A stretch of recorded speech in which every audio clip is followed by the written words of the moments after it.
राज्यातील 12 जिल्हा परिषद आणि 125 पंचायत समित्यांसाठी आज मतदान होत असून त्यासाठी निवडणूक यंत्रणा सज्ज झाली आहे। जिल्हा परिषदेच्या 731 तर पंचायत समितीच्या 1462 जागांसाठी ही निवडणूक होतीये। एकूण 7438 उमेदवार रिंगणात असून 2,08,20,702 मतदार मतदानाचा हक्क बजावणार आहेत।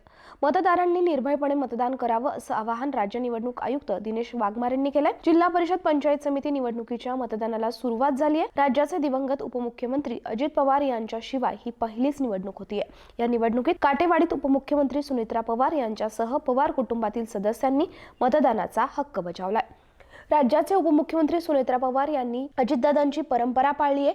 मतदानाला सुरुवात झाल्यानंतर सकाळी लवकरच सुनेत्रा पवार, पार्थ पवार हे मतदानासाठी पोहोचले। या दोघांनी काटेवाडी इथल्या जिल्हा परिषदेच्या शाळेत मतदानाचा हक्क बजावला।